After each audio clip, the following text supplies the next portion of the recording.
I still remember the exact second my marriage ended. It wasn't in a courtroom. It wasn't even in private. It was in my mother-in-law's dining room, in front of 11 people holding wine glasses, when my wife looked me dead in the eye and called me useless. Let me back up, just a little. I'm Richard, 58 now, but this story starts when I was 41, working the night shift at a distribution warehouse, coming home smelling like cardboard and forklift exhaust. My wife Diane hated that smell. She hated a lot of things about me by then. That night was our 12th anniversary. Diane's friend Carol hosted the dinner. I showed up straight from a 12-hour shift, still in my work boots, because I didn't have time to change. Diane saw the boots before she saw my face. "Seriously, Richard," she said, loud enough for the table to hear, "you couldn't even dress up for one night?" I said I was sorry, that traffic ran long. She waved it off like she always did. Not with words, with that exhale through her nose that told everyone at the table exactly what she thought of me. Then Marcus walked in. Diane's colleague, regional sales director, tailored suit, the kind of smile that's rehearsed in a mirror. He kissed Diane on the cheek, a beat too long. Nobody at the table blinked. I did. Diane raised her glass. "To 12 years, she said, and then looking straight at Marcus. "And to knowing what a real husband is supposed to look like." The table laughed. Actually laughed. I sat there in my work boots, saying nothing. Diane wasn't done. She'd had 3 glasses of wine, and apparently 3 glasses of wine turns her honest. "God, Richard," she said, turning to me now, loud, performing for the room. "When do you plan on being someone? Marcus closed a $2 million account this week. You clock in and clock out at a warehouse. When's it going to be enough for you to just try?" Marcus didn't even have the decency to look uncomfortable. He smirked into his glass. I stood up. Diane's friends went quiet, probably expecting me to yell, to defend myself, to beg. Instead, I took off my wedding ring. I walked around the table past Diane's stunned face and put the ring directly into Marcus's palm, closing his fingers over it myself. "Since you want to be the husband," I said, calm, quiet, "you should probably start with this." I didn't wait for a reaction. I turned and walked out the front door into the night. Behind me, I heard Diane laugh. That sharp, brittle laugh she used when she didn't know what else to do. "He's being dramatic," I heard her tell the table. "He'll be back tomorrow, tail between his legs, apologizing." She had no idea I already had divorce papers sitting in the passenger seat of my car. Papers I'd had drawn up 3 weeks earlier, and she had absolutely no idea what I'd been building in secret for the last 3 years. Something that was about to make the words useless and warehouse the last thing she ever expected to see next to my name. 2 weeks later, Diane would be standing in her kitchen, phone in hand, watching my face on the national business news. She would scream, but that part comes later. 3 years before that dinner, I made a decision Diane never knew about. It started with Tom Reyes, a guy I'd known since high school. Tom ran a small freight coordination software tool out of his basement. Clunky, barely functional, but the idea underneath it was solid. Warehouses were bleeding money on inefficient routing. Nobody big had fixed it yet. I had $11,000 saved, money Diane didn't know existed, because every time I'd mentioned wanting to invest in something years earlier, she'd shut it down. "We can't afford your hobbies, Richard," she'd said once when I brought up an idea for a small delivery tracking app. "Focus on keeping your actual job." So I stopped mentioning ideas. I didn't stop having them. I gave Tom the $11,000. We built at night, after my warehouse shifts, in his basement, running on gas station coffee and code neither of us fully understood yet. We hired 1 contractor, then 2. We landed our first real client, a mid-size regional shipping company. 18 months in, Diane thought I was picking up overtime shifts. By year 3, we had 11 employees and a product that 3 logistics giants wanted to license. Tom handled the tech. I handled the deals, the contracts, the late nights nobody at home ever asked about because nobody at home was paying attention anymore. The night of that anniversary dinner, I wasn't just holding divorce papers in my car. I was 3 days from signing the biggest deal of my life. A full acquisition offer from Halstead Logistics Group, a $300 million company that would fold our software into their operations and make me, Richard Hale, warehouse worker, the new CEO of the combined company. Tom called me the morning after the dinner. "You look like hell," he said. "Rough night?" "Diane called me useless in front of her friends, gave my ring to her boyfriend." Tom went quiet for a second. "She still doesn't know about any of it?" "She stopped asking a long time ago," I said. "Stopped asking what I did, where I was, what I wanted. She decided who I was years ago and never checked back." "Well," Tom said, sliding a folder across his desk toward me, "she's about to find out all at once." 3 days later, I sat in a conference room with lawyers from Halstead on one side and Tom on the other, and I signed my name under the title Chief Executive Officer. The press release went out that same afternoon. A business news crew had already been filming a feature for weeks.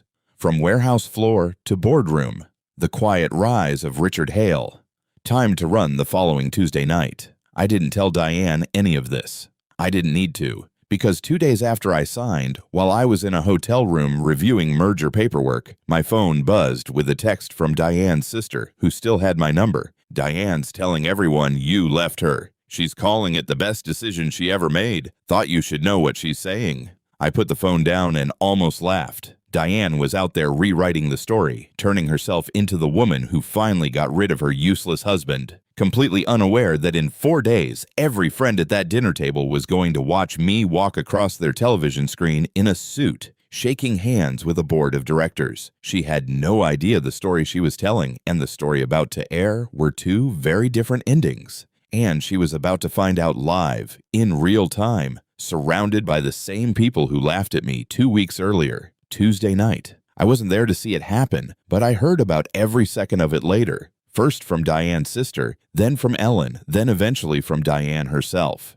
Carol was hosting again. Same house, same wine, same friend group that had laughed 2 weeks earlier when Diane called me useless. This time they were gathered around the TV for something else entirely. A segment on rising logistics companies that Marcus had mentioned at work. Some deal his own company had lost out onto a competitor. "Some warehouse nobody built this thing out of his garage," Marcus said, laughing, pulling it up on the TV to show off how absurd corporate news could be. "Guy came out of nowhere and outbid 3 major firms."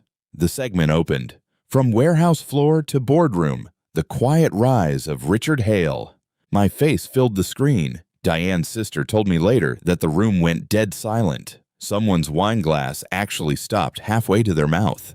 "Diane," Carol said slowly, "that's not possible," Diane said. Her sister said her voice actually cracked on the word possible. But there I was, gray suit, the one I'd bought for the acquisition signing, shaking hands with the Halstead board, the reporter narrating something about a self-funded 3-year build and a quiet acquisition that blindsided 3 larger competitors. Marcus's face, according to every account I got afterward, went white. He worked in the same industry. He knew exactly what a $300 million acquisition meant. He knew exactly whose company had just outbid his own employer for a client 6 months earlier, a loss his boss had grilled him about for weeks. "Richard Hale," the anchor said, "new CEO of the newly merged Halstead Vantis Logistics Group." Diane grabbed her phone right there at the table and called me. I was in my hotel room reviewing onboarding paperwork with Tom when the phone lit up with her name.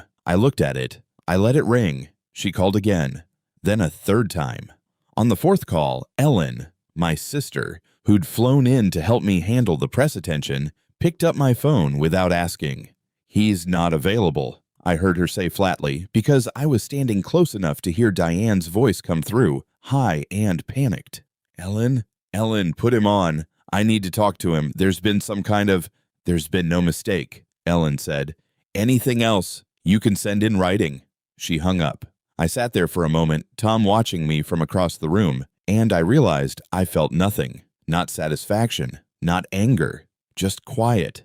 Tom broke the silence. "She's going to show up in person, you know that, right?" I did know that. Diane didn't handle being wrong from a distance. She'd need to see my face when she said whatever she was about to say. 3 days later, my new assistant buzzed my office line. "Richard, there's a woman downstairs, says she's your wife. She's refusing to leave the lobby." I told my assistant to send her up. Diane walked into my office wearing the same necklace she'd worn at the anniversary dinner, like she'd dressed for a version of this meeting that existed only in her head. She stopped in the doorway, taking in the office, the floor-to-ceiling windows, the Halstead Vantis logo etched into the glass wall behind my desk. "This is really yours," she said. Not a question. "It is."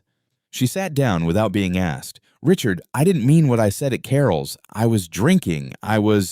You meant every word," I said.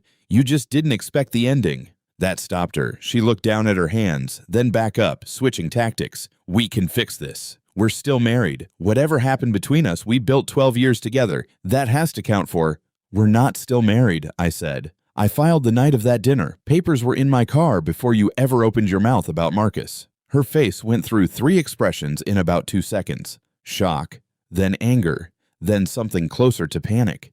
"You had this planned? You were going to leave regardless of what happened at dinner?" "I'd been planning to leave for months," I said. "The dinner just made it easier to walk out the door instead of sitting you down and explaining it. You did that part for me. 3 years, Richard. 3 years you lied to me. Every late night, every overtime shift. That was this? That was always this?" "You never asked," I said. "Not once in 3 years did you ask what I was building. You'd already decided who I was. I stopped bringing it home because you'd already thrown out every version of me that wasn't the guy in the warehouse boots." She didn't have an answer for that. Instead, she reached into her bag with shaking hands and set something on my desk. The ring. My ring. The one I'd put in Marcus's hand 2 weeks earlier. "He gave it back," she said quietly. "Threw it at me, actually. Said he wasn't going to work under a man whose wife he humiliated at a dinner party. And now he's—" She stopped herself.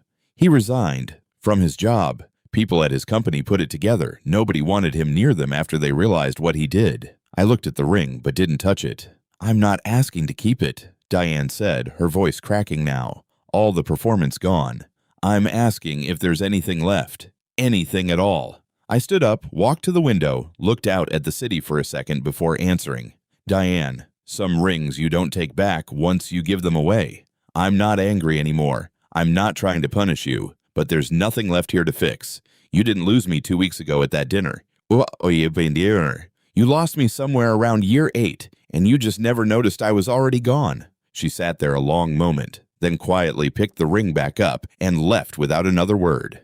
That was the last time I saw her in person, but it wasn't quite the last word between us. The company grew faster than even Tom and I had projected. Halstead Vantis picked up 2 more major contracts, and the warehouse worker to CEO story kept circulating. Local news, then a business podcast, then a short segment on a national morning show. I stopped reading the comments after a while, not because they were unkind, because I didn't need them anymore. I moved into a smaller house than people probably expected. Ellen used to tease me about it.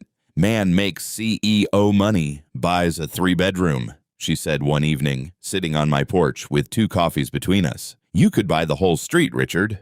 "Don't need the whole street," I said. "Needed enough room to breathe. Got that already." Diane texted twice in those 6 months. Both times I read the messages and didn't respond. The first was an apology, long, clearly rehearsed. The second was shorter, just asking how I was doing, like we were old friends catching up instead of 2 people who used to share a life. Then, near the end of that 6th month, a letter arrived. Actual paper, her handwriting. She wrote that she'd been seeing a therapist. That she understood now, looking back, how much of what she said that night came from her own fear of being seen as someone who married beneath what she thought she deserved. She wrote that Marcus had moved to another state after the fallout at his company. She wrote that she wasn't asking me to come back, just asking if I could someday forgive her, even from a distance. Ellen was there when I read it. She watched me fold it back up. "You gonna reply?" she asked. I thought about it for a second, not about what to say. About whether there was anything left to say at all. "Some rings you don't take back once you give them away," I told her, echoing what I told Diane in my office months earlier. Doesn't mean I hate her. Doesn't mean I want anything bad for her either. Just means the chapter's closed. I don't need to reopen it to prove I've moved past it. I never wrote back. Not out of spite. I genuinely let it go. The anger had burned itself out somewhere between the dinner table and the day I signed that merger. What was left afterward wasn't rage. It was just peace, quiet and unspectacular, the kind you don't announce to anyone. Diane got the ending she probably feared most. Not a dramatic downfall, not a public reckoning, just a man who simply stopped needing her to see him differently. I didn't need the world to know I'd won anything. I just needed to know I never had to explain myself to a room full of people again. Because the truth is, I didn't build that company for revenge. I built it because somewhere along the way, I stopped waiting for someone else to tell me I was enough. The ring was never really the point. It was just the first thing I stopped holding on to.